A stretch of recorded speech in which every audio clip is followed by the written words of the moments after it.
Değerli dostlar, mən sizlərə İlyas Əfəndiyevin Xurşudbanu Natəvan əsərinə əsasən olduqca maraqlı bir sual təqdim eləmişdim.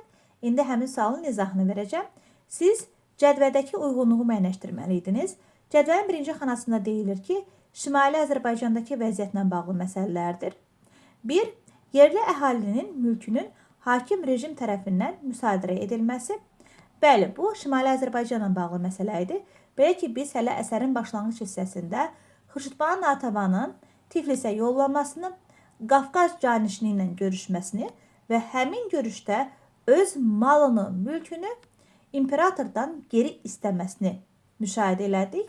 Bu o deməkdir ki, hakim Çar Rusiyası yerli əhalinin malını, mülkünü müsadirə edirdi.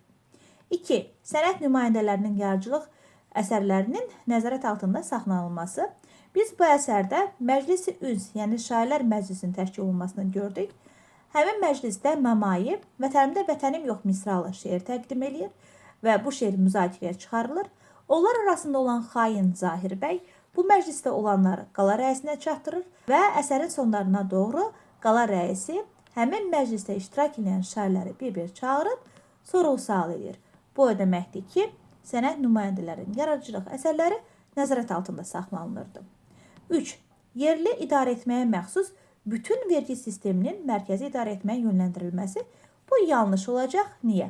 Çünki biz əsərin sonunda Xurşudbanu Natəvanın kəndlərə sifarişinin şahidi oluruq.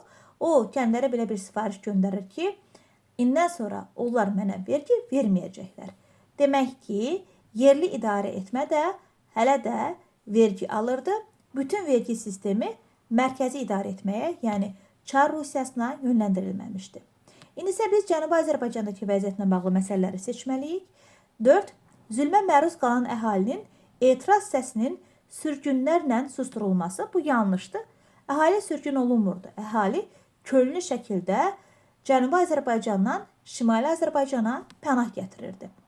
5. Aşağı təbəqəyə məxsus xalqın əməyinin istismar edilməsi. Bəli, bu doğrudur.